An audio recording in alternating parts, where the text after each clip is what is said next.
Are you stuck in a negative narrative? What you think about yourself and the world around you tremendously impacts your life, your happiness, your well-being, and your health.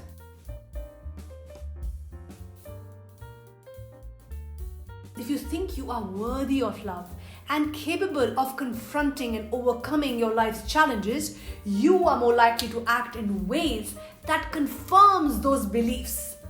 On the other hand, if you think that the opposite may be true, that you're unlovable, that you're unworthy and incompetent, odds are you will act in alignment with all those thoughts and feelings.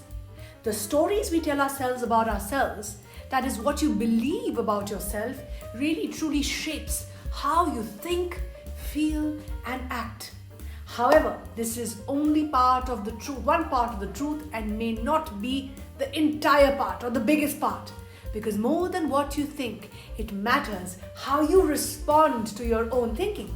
For example, you might think that I will never be good enough, but you are kind, you are caring, and compassionate towards yourself.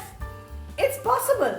And you know that because if you look more closely at your own experiences, your negative thoughts don't always land in the same way. By holding your thoughts lightly, you can notice that these are just stories your mind tells you about yourself, and these are not facts. And even though they feel true or sometimes even are objectively true, they don't have to dictate, they don't have to dominate your life. Thoughts are just thoughts.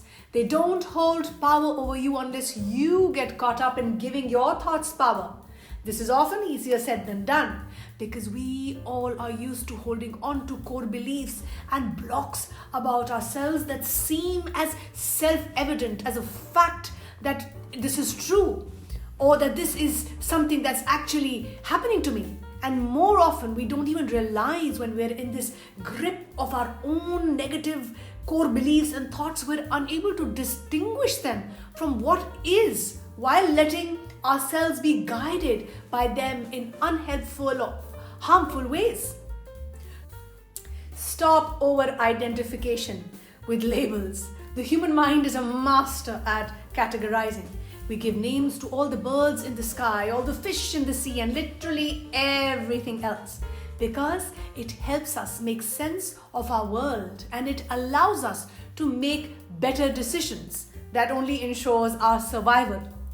Words can never capture the true complexity of our lives and instead reduce everything to a mere label. And when we forget this fact, which we quite often do, including me, we make the mistake. We mistake the label for the real thing. We then reduce ourselves to being our job, our status, our role within our families, to somebody that we don't even identify as sometimes, to a mental health diagnosis we once received, and we get stuck to that label that, yeah, I am that person. We are then no longer a living being of unfathomable complexity, but we are a mom, a loser, a lazy person, a depressed person. The first sign that we're stuck in a negative narrative is that we overly start identifying with these labels. Stop repetition of negative patterns. Few habits always have been good or bad results. Their usefulness depends on the circumstances. Take a process such as shutting down your deepest feelings. That process is an unhelpful way or unhealthy way for our relationships. But learning how to communicate better, how to express yourself better is the hard work that you need to do for your growth and development.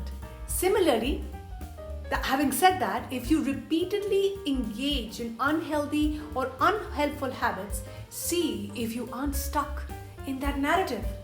Despite what your mind may tell you about how you have to be, how you should be, it is time to break away from that. How do you do that? Stop blaming. External factors, often there are real forces holding people back in their lives, especially in a world that struggles to treat everyone with kindness, with respect and grace. But life also asks us to take an honest look at our own lives and how much are we contributing towards our own suffering? How much are we willing to really change? If all you see are external reasons to blame for your mindset, for your misery, your frustrations, you are going to be stuck in that negative narrative. There are always some aspects within our control, even if it's just our own perspective, our own mindset. By taking charge, by taking responsibility for ourselves and making active choices in alignment with our goals, our values, we are likely to move the needle, even if it's slightly, in a better direction, step by step. So stop avoiding, letting go. Some experiences have such a strong impact that they continue to haunt you long after they have even passed. Maybe someone in the past hurt you in an unimaginable way, and although you no longer speak to that person, their image, their words still echo in your mind, in your memories. And whenever you remember and wrestle with that memory, you might feel your heart beating faster and your body just tensing up. Again and again, you feel compelled to engage with that memory, imagining things going differently and hoping to find a solution or even closure, which will never come your way. So learning to let go is hard.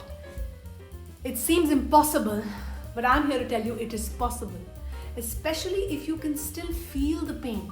And if you were to let go, you might have to let the people who may have wronged you off the hook. But letting go is not about other people. It's about you being kind and compassionate with yourself.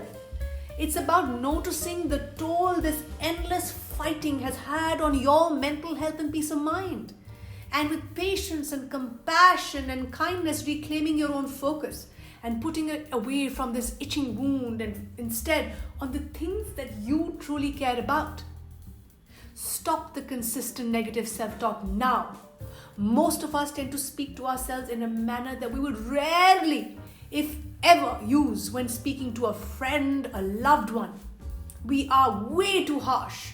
We are then harsh in our judgments and quick to punish ourselves with critical insults.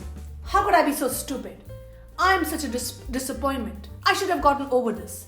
I'll never get this right. I'm never enough, and so on.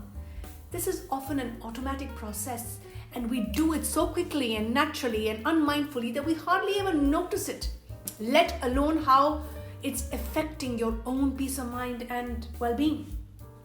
You might have been led to believe that you need to be strict with yourself and hard on yourself and beat yourself so that you stop messing up.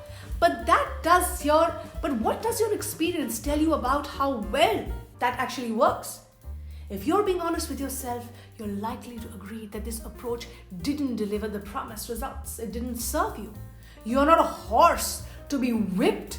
You are instead deserving of love, kindness, and compassion, especially when you make a mistake or when you feel vulnerable.